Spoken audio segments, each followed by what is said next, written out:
Quality. For today's video, ang tampok natin mga katropa ay Manny Bouquet. 100 bills. Medyo malaki at kailangan ng mahaba-habang oras at pasensya para sa gawain ito. Talaga namang medyo magtatagal tayo ng kaunti dahil ito ay talaga namang napakabusisi.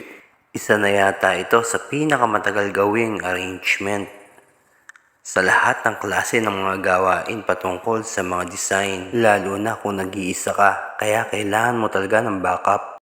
Importante talaga ang pagsasamahan lalo na sa trabaho. Dapat malinaw sa lahat kung ano yung dahilan ng pagsasama nyo. Di ba? Hindi naman kayo pinagsama-sama para mag-away, magsiraan. Magkakasama kayo dahil iisa ang goal ninyo. Kaya dapat nagkakaisa. Parang tingting. Di ba pag isang tingting lang madaling baliin? Pero pag ginawa mo ng walis, nako, hindi mo basta-basta kakayanin.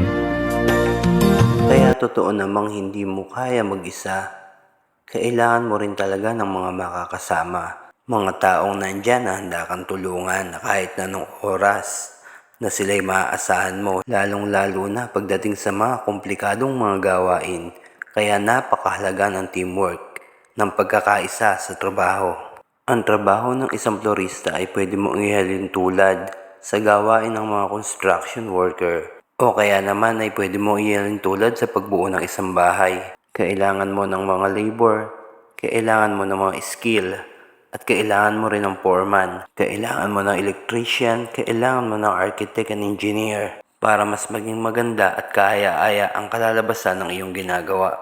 Sa madaling salita, kailangan mo talaga ng team. At hindi lang basta team, kailangan ito solido at may teamwork. May kasabihan nga tayo, the more the merrier.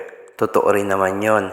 Kahit paminsan-minsan hindi kayo nagkakaintindihan at hindi kayo nagkakaunawaan dahil iba-iba kayo ng mga kagustuhan. Kaya kami, ang ginagawa namin, nagbibigayan. Pinakikinggan namin ang suggestion ng bawat isa. Para isa lang ang galawan.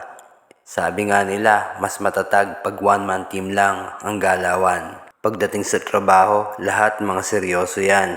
But the end of the day, after ng duty, magkakaaya na yan. Depende na lang kung anong magugustuhan. Ay talaga naman, tanggal ang pagod mo at ikay masisiyahan. Alright, quality.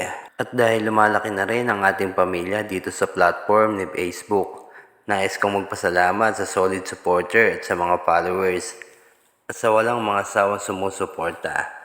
Maraming salamat sa inyo mga idol. At sana'y patuloy niyong suportahan ang ating mga videos and content. Shoutout nga pala sa ating mga idol, Ansin Mascara at kay Rise Up Servon. Maraming salamat sa mga tips and tutorial mga idol.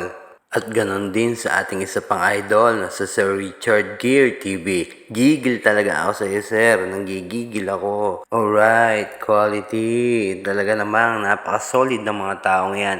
Kung nais yung matuto about sa editing and mga iba pang tips upang mapaganda ang inyong mga videos content, visit nyo lang ang kanilang mga page. Talaga namang kayo may mga matututunan. Talaga namang napaka-solid ng mga galawan ng mga taong yan. At talaga namang walang halong fake news para lang makahatak ng mga followers. Alright, quality. At bumalik na nga tayo sa ating ginagawa na Manny Bouquet. Finish touch na to mga katropa, gumagawa na lang tayo ng ribbon. At talaga namang napaka-solid ng pagmamahal ni client. Kita nyo naman, all in, pula. As in, pulang-pula. Maraming salamat kay client sa pagtitiwala. At ayan na nga mga katropa, natapos na rin tayo. Alright, quality. Maraming salamat sa panonood mga katropa. Paki-follow and share na rin kung inyong nagustuhan. At hanggang sa susunod mga katropa. Alright.